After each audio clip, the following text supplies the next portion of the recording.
Hello students, कैसे हो students. आज अपन 11th क्लास की जो सेकंड बुक है ऑर्गेनिक केमिस्ट्री, उस सेकंड बुक के अंदर जो ऑर्गेनिक का पोर्शन है वो यहाँ कवर करेंगे। आज अपन जो ऑर्गेनिक केमिस्ट्री है 11th क्लास की, जिसमें अपने पास कुछ टॉपिक्स हैं। देखिए 11th क्लास की जो ऑर्गेनिक है उसको अपन जीरो से स्टार्ट कर रहा हूँ, भाई ध्यान रखना, ऑर्गेनिक केमिस्ट्री। इसलिए यहाँ इन वीडियोस को कंप्लीटली वॉच करना शुरू से लेकर के लास्ट तक, ताकि आपकी ऑर्गेनिक केमिस्ट्री का जो बेस है वो स्ट्रांग हो सके। ठीक है, तो ऑर्गेनिक केमिस्ट्री के अंदर अपन जनरल सबसे पहले बात करेंगे अपन ऑर्गेनिक कंपाउंड्स के क्लासिफिकेशन की। ऑर्गेनिक जो कंपाउंड है उन कंपाउंड के classification of organic compound. Second अपन बात करेंगे इसके बाद में उन कंपाउंड्स के नोमेनक्लेचर की, नोमेनक्लेचर ऑफ ऑर्गेनिक कंपाउंड।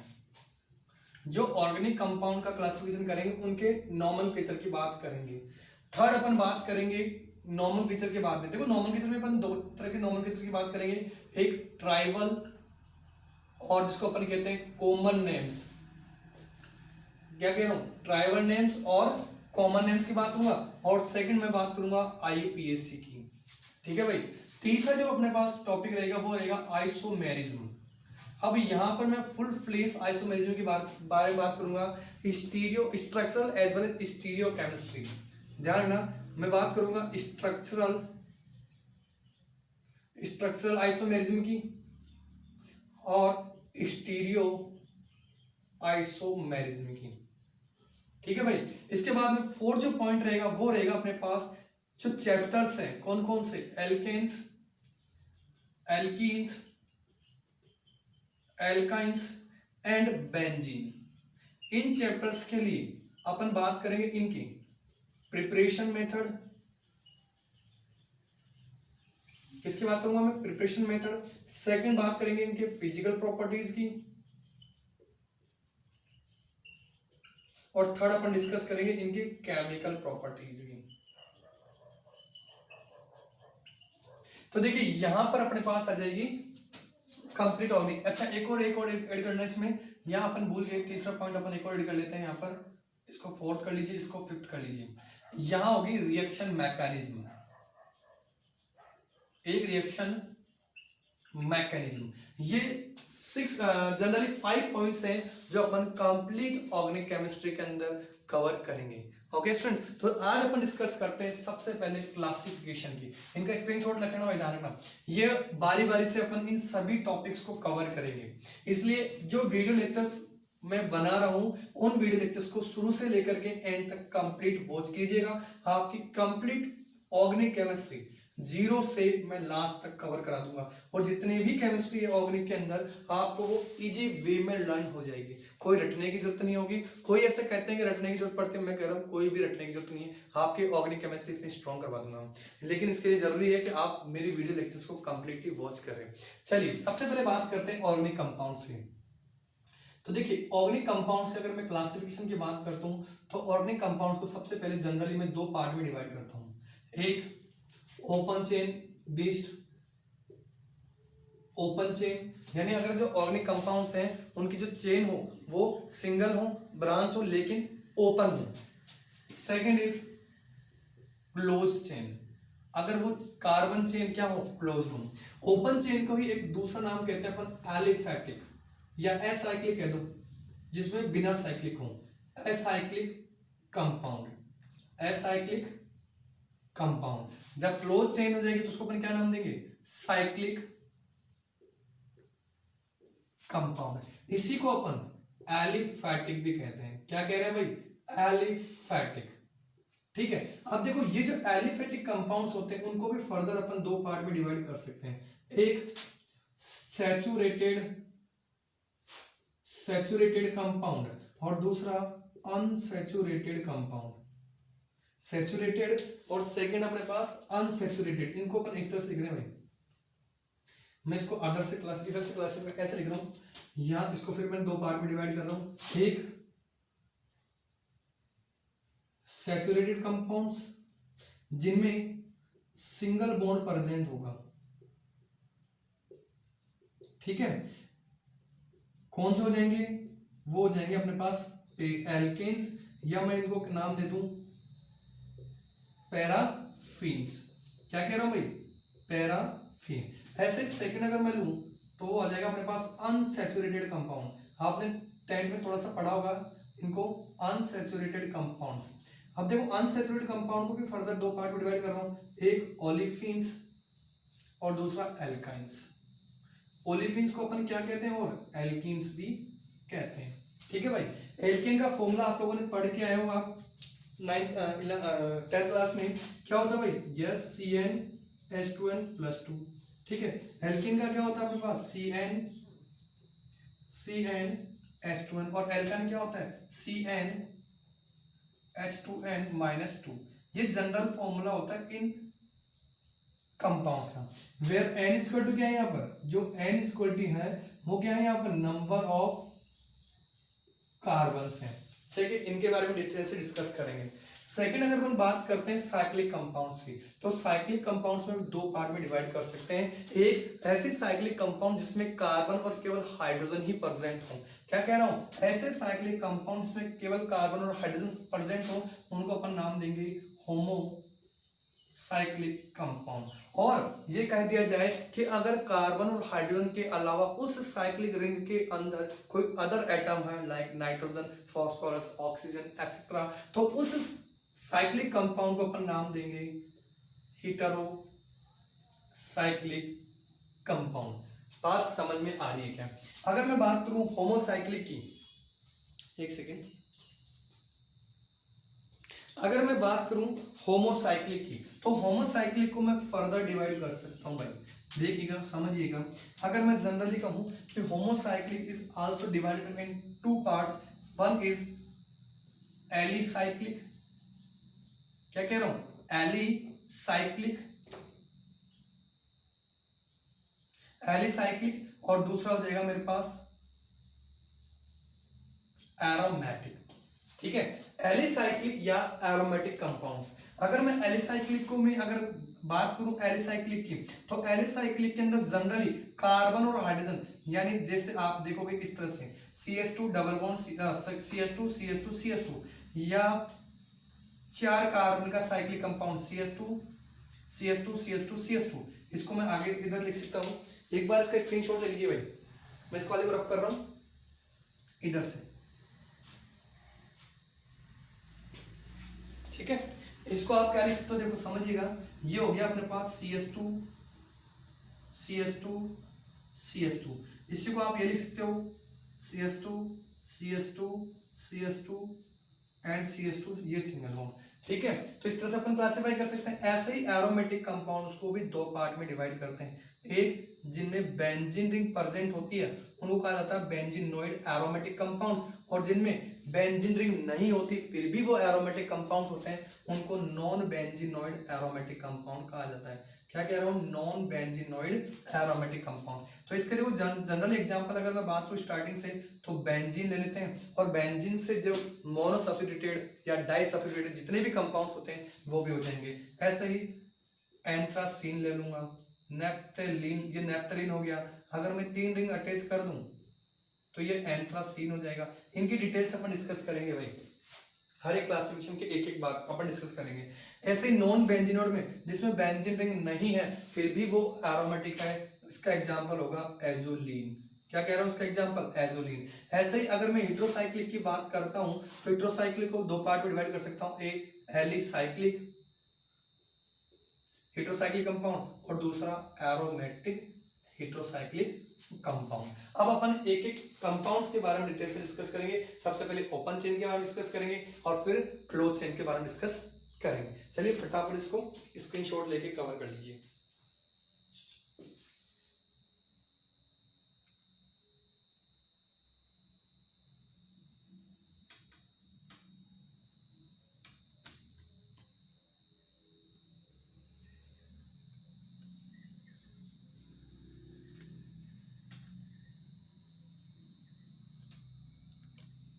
चलिए अपन आगे बात करते हैं। सबसे पहले बात करते हैं अपन ओपन चेन कंपाउंड्स की, ओपन चेन ऑर्गेनिक कंपाउंड्स की, जिनको मैंने क्या नाम दिया था, एलिफेटिक या मैं कह दूं बिना चेन के, यानी वो क्या कहते हैं ओपन चेन का मतलब बिना साइक्लिक के, यानी एसाइक्लिक कंपाउंड। ठीक है भाई, इसको मैंने दो पार्ट में डिवाइड किया था। उसमें सबसे पहले बात करते हैं अपन सैचुरेटेड कंपाउंड की। क्या कह रहा हूं, सैचुरेटेड कंपाउंड्स की। सैचुरेटेड कंपाउंड का मतलब क्या होता है, तो ऐसे कंपाउंड जिनके अंदर केवल और केवल सिंगल बॉन्ड प्रेजेंट होता है। क्या कह रहा हूं, क्या कह रहा हूं, सिंगल बॉन्ड प्रेजेंट होना, सिंगल बॉन्ड का प्रेजेंट होना। दूसरा, इन्हीं सैचुरेटेड कंपाउंड्स की बात की जाए तो अपन कहते हैं कि एग्जांपल लेते हैं इसका पैराफिन्स। क्या कह रहे हैं भाई, पैराफिन्स। अगर मैं पैराफिन्स की बात करूं, या इनको अपन एल्केन भी कहते हैं। अगर मैं पैराफिन्स की फर्दर बात करता हूं तो पैराफिन दो वर्ड के मिलकर बना हुआ है, एक पैरम और दूसरी होता है एफिनिटी। पैरम का मतलब होता है लेस, और एफिन से एफिनिटी पढ़ा है, और एफिन से पढ़ा हुआ है रिएक्टिव। यानी ऐसे कंपाउंड जो बहुत ही कम रिएक्टिव होते हैं, यानी less reactive compounds are classified as a saturated aliphatic compounds. अगर मैं इस बात करूं इनके फॉर्मूले की, तो देखो जनरली इनका जो फॉर्मूला होता है CnH2n+2, where n equal to क्या है अपने पास, where n equal to number of carbons हैं। देखिए भाई, जीरो से ले रहा हूं, या कोई नहीं है, स्टार्टिंग से ऑर्गेनिक केमिस्ट्री चल रही है, इसलिए बेसिक से लेकर के अपन एंड तक चलेंगे। इसलिए कंप्लीट वीडियो लेक्चर को वॉच करना भाई, और अच्छी तरह से समझते जाना। तो मैं ये कह रहा था कि जो n है वो क्या है, यहाँ पर नंबर ऑफ कार्बन्स। अब नंबर ऑफ कार्बन्स की बात की जाए, नंबर ऑफ कार्बन्स की बात की जाए, और एल्क की बात की जाए, ध्यान रखना भाई एल्क की। तो जनरली अगर मैं इस एल्क की बात करता हूँ सिंपल सी, तो अगर मैं ये कहूँ कि इसमें एन अटैच कर दूं तो ये क्या बन जाता है, यानी सिंगल बॉन्ड जुड़ा हुआ हो तो ये क्या बन जाता है, एल्केन बन जाता है। अगर डबल बॉन्डेड हो, यानी मैं इन जोड़ रहा हूं तो ये क्या बन जाएगा, एल्कीन बन जाएगा। और अगर मैं यहाँ आयन अटैच कर दूं इस एल से तो ये क्या बन जाएगा भाई, एल्काइन बन जाएगा। तो ये सिंपल सी टर्म्स है, वो समझनी है। क्या कह रहा हूँ, अगर एल्क से एन अटैच हो गया तो एल्केन, अगर इन अटैच हो गया तो एल्किन, और अगर आयन अटैच हो गया तो एल्काइन। ठीक है भाई। अब जो एल्क है वो अपने लिए क्या है, नंबर ऑफ कार्बन। अब नंबर ऑफ कार्बन के बेसिस पर इनके नाम पता होने चाहिए कि इन एल्क के नाम क्या है। तो अगर मैं कहूँ C=1 है, यानी नंबर ऑफ कार्बन कितने 1 है, तो उसको अपन एल्को का क्या नाम देंगे, मैथ। क्या है ये, मैथ है। यहाँ पे मैं किसका नाम दे रहा हूँ, एल्क की बात कर रहा हूँ। तो एक कार्बन का एल्क क्या होगा, मैथ। अगर C=2 हो तो इसको क्या लिखेंगे, एथ। अगर C=3 हो तो उसको क्या लिखेंगे अपन, प्रोप। अगर C=4 हो तो क्या लिखोगे इसको, ब्यूट। C=5 हो तो इसको क्या लिखोगे, पेंट। ऐसे अगर C=6 हो तो इसको क्या लिखोगे, हेक्स। अगर C=7 है तो क्या लिखोगे आप, हेप्ट।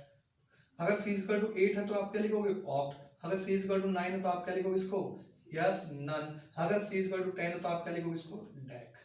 11 होगा तो अनडेक, 12 होगा तो डोडेक। तो इस तरह से अपन इन एल्क की नेम्स को लर्न करेंगे, याद करेंगे, चीज ध्यान रखना। ठीक है भाई। तो मैंने C=1 रखा मैथ, C=2 रखा एथ, C=3 रखा प्रोप, C=4 रखा ब्यूट, C=5 रखा पेंट, C=6 रखा हेग, C=7 रखा हेप, और C=8 रखा जो ऑक्ट है, C=9 है वो नन है, और C=10 है वो डेक है। जैसे अगर मैं बात करूं एल्क में, एल्क एन यानी methane, ethane, propane, butane, pentane, hexane, heptane, octane, nonane, decane, टेक एन। तो इस तरह से अगर मैं डबल एल्किन की बात करूं तो ईथ इन, इसमें तो बनता नहीं क्योंकि डबल बॉन्डेड कार्बन था दो कार्बन के बीच में, तो यहां से स्टार्ट होगा इसमें तो एल्केन इन में और आइन में, तो ethyne, propyne, butyne, pentyne, hexyne, heptyne, octyne, nonyne, decyne. तो इस तरह से अपन इन, आइन और एन को अटैच करके इन ऑर्गेनिक कंपाउंड्स को बना सकते हैं। चलिए ये बात समझ में आ गई, तो इसको स्क्रीनशॉट लीजिए फटाफट एक बार। ठीक है, ले लिया होगा। चलिए सिंपल से मैं एल्केन की कुछ कंपाउंड्स के बारे में बता देता हूँ, और डिटेल अपन इनकी नॉर्मल नेचर में भी करेंगे। ठीक है, तो देखिए एल्केन्स की मैं बात कर रहा हूँ, सैचुरेटेड कंपाउंड्स की बात कर रहा हूँ। तो मैंने कहा अगर मैथ C=1 है तो वो क्या कहलाएगा, मैथ कहलाएगा। और अगर मैं एन अटैच कर दूंगा उसके तो क्या बन जाएगा, मैथेन बन जाएगा। देखिए ये मैंने ले लिया एल्क, और मैं इससे अटैच कर रहा हूँ क्या, एन। क्या अटैच कर रहा हूँ एन, यानी क्या बन गया ये एल्क एन बन गया। तो अगर मैं एल्क की बात करूँ तो C=1 के लिए कितना होता है 1 कार्बन, यानी C=1 है तो क्या हो गया ये मैथ हो गया। अगर मैं एन अटैच कर दूंगा तो ये क्या बन गया भाई मीथेन बन गया। क्या बात समझ में आ रही है? अब इसका फॉर्मूला कैसे बनेगा, तो अपन जानते हैं इसका फॉर्मूला क्या है CnH2n+2 है, तो n की वैल्यू रख दीजिए यहाँ पर, तो C1H2 × 1+2 कितना हो गया C1H4 हो गया, जिसको आप क्या लिख सकते हो CH4 लिख सकते हो। ये आप 10th में अच्छी तरह समझ के आए होंगे। जिसको समझ में नहीं है कोई दिक्कत नहीं है, वो यहाँ से कवर कर सकता है। अगर C=2 की बात करूँ तो n की वैल्यू कितनी होगी भाई 2, तो C2H2 × 2 2 × 2+2 कितना हो गया भाई C2H4+2 दैट मीन्स C2H6।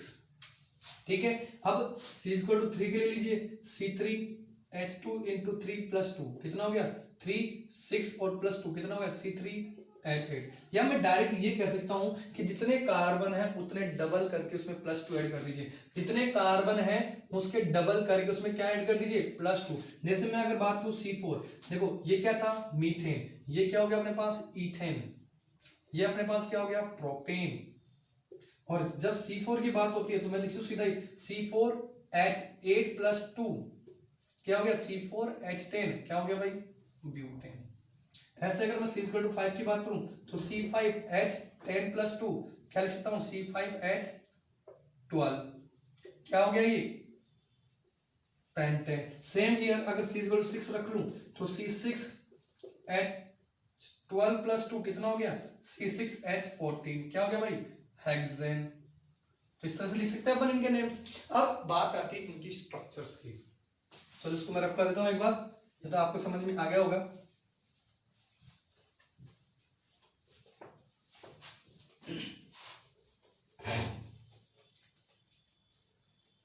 चलिए इनके नेम्स की बात करते हैं, सॉरी स्ट्रक्चर्स की। तो देखो CH4 में एक कार्बन और उसकी टेट्रा वैलेंसी, एक कार्बन होता है उसकी वैलेंसी कितनी होती है भाई यस 4 वैलेंसी होती है, टेट्रावैलेंट होता है ये कार्बन, अपन जानते हैं ये पढ़ के आए टेट्रावैलेंट। ठीक है, अब ये जो 4 वैलेंसी है वो 4 हाइड्रोजन से कवर करवा दीजिए, क्या बन गया CH4। यह देखिए 2 कार्बन है सिंगल बॉन्ड भाई सैचुरेटेड है तो सिंगल बॉन्ड होगा, एल्केन है तो ये 2 कार्बन। अब देखिए इस कार्बन की वैलेंसी कवर कीजिए 3 4, इस कार्बन की वैलेंसी कीजिए 1 2 3 4 और सबसे क्या अटैच कर दीजिए हाइड्रोजन अटैच कर दीजिए, ये लीजिए ये क्या हो गया CH3 सिंगल बॉन्ड CH3। ऐसे अगर मैं प्रोपेन की बात करूं तो 3 कार्बन ये लीजिए, अब हर एक कार्बन की वैलेंसी 1 2 3 4 1 2 3 4 1 2 3 4, अब सभी से क्या अटैच कर दीजिए भाई हाइड्रोजन अटैच कर दीजिए, ये लीजिए।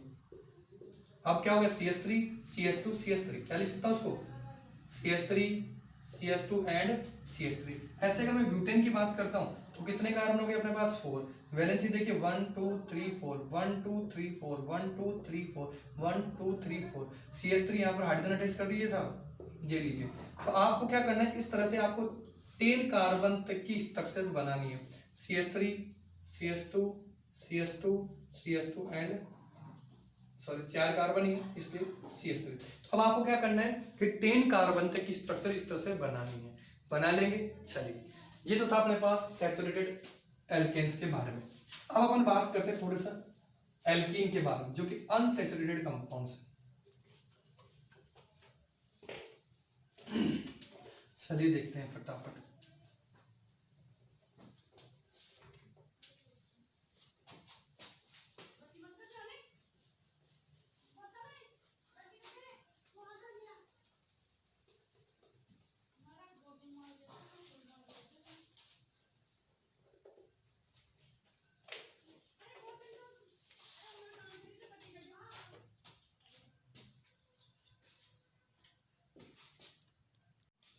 चलिए बात करते हैं नेक्स्ट क्लासिफिकेशन अनसैचुरेटेड कंपाउंड्स की।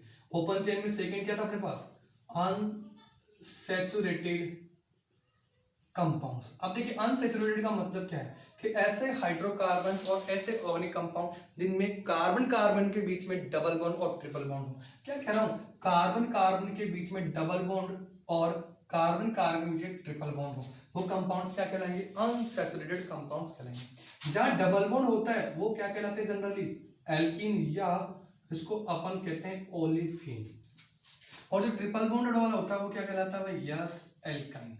अब देखो इनके फॉर्मूले की बात करें तो जनरली जो एल्कीन का फॉर्मूला होता है वो क्या होता है भाई, यह CnH2n, जितने कार्बन उतने कार्बन के डबल क्या होंगे, हाइड्रोजन। ऐसे अगर मैं एल्केन की बात करूं तो ये हो गया CnH2n-2, यही होता है अपने पास फॉर्मूला, ठीक है। अब देखिए इसके एग्जांपल की बात करें तो अगर मैं इसके फर्स्ट मेंबर की बात करता हूं, फर्स्ट मेंबर से, तो देखिए जब कार्बन कार्बन के बीच में डबल बॉन्ड होंगे तो जो first member of alkene series होगा वो नंबर ऑफ कार्बन 2 से स्टार्ट होगा। यानी अगर मैं बात करूं इसके 2 कार्बन की तो वो क्या होता है अपने पास, ईथ होता है। तो यहाँ अगर मैं डबल बॉन्ड है तो ईन अटैच कर दूं तो क्या कहलाएगा, ईथीन। कब, जब कार्बन कितने हो, तो ये कहलाएगा ईथीन। तो ये तो अपने को नाम पता होना चाहिए कि ईथीन कैसे बना। अब बात आती है इसके फॉर्मूले की, तो यहाँ नंबर ऑफ कार्बन कितने भाई, 2 है, तो रखिए देखो C2H2 into 2, क्योंकि डबल हो जाना है, कितना हो गया C2H4। बात समझ में आई क्या भाई, समझ में। अब इसकी स्ट्रक्चर ड्रॉ कर लीजिए, C डबल बॉन्ड C, क्यों कि कार्बन कार्बन से भी डबल बॉन्ड है। अब आप क्या कर दो, 2 इसकी वैलेंसी देख लो, 2 तो ये हुए, 3 और 4, 2 3 4, ये लीजिए, ये अपने पास CH2 डबल बॉन्ड CH2 बन गया, ठीक है। ये अपने पास क्या भाई, ईथीन। अगर प्रोपीन बनानी है तो C3H6, ब्यूटीन बनानी है तो C4H8, अगर पेंटीन बनानी है तो C5H10, अगर हेक्सेन बनानी है तो C6H12, अगर हेप्टेन बनानी है तो C7H14, इस तरह से। अब क्या करना है कि अब एल्काइन की बात करें तो डबल करके इसमें क्या कर देना है, -2 कर देना है। जैसे अगर मैं बात करूं इसके फर्स्ट मेंबर की तो वही फर्स्ट मेंबर कितने कार्बन से स्टार्ट होगा, C=2 से, तो ये ईथ है और उसमें क्या अटैच कर देंगे, आइन, क्या बन गया, इथाइन। अब फॉर्मूले की बात की जाए तो C2H2 into 2 -2 कितना हो गया, C2H4 -2, यानी मैं क्या कर दूं, C2H2 कर दूं क्या, ठीक है भाई।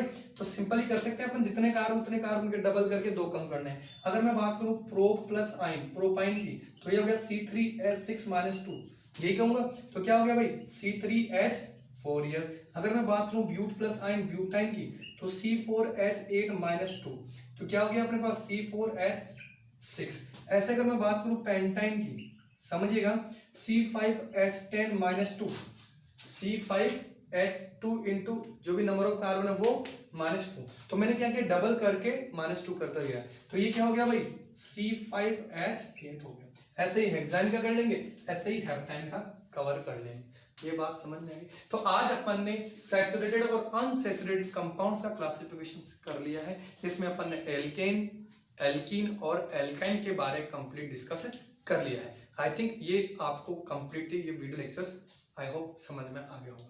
ओके स्टूडेंट्स, तो अब नेक्स्ट जो वीडियो होगा वो कल रहेगा, वही 8 से लेकर के 9 बजे, यानी 8 और 9 के बीच का जो टाइम रहेगा उसमें मेरा वीडियो लेक्चर आपको अवेलेबल होगा, ठीक है स्टूडेंट्स। तो कंप्लीट वीडियो लेक्चर्स को देखना, स्टार्टिंग से स्टार्ट किया, इसलिए स्टार्टिंग से लेकर कंप्लीट ऑर्गेनिक जो 11th क्लास की है वो मैं आपको यहाँ मेरे यूट्यूब चैनल पे अवेलेबल करवा दूंगा। Okay students, thank you, have a nice day.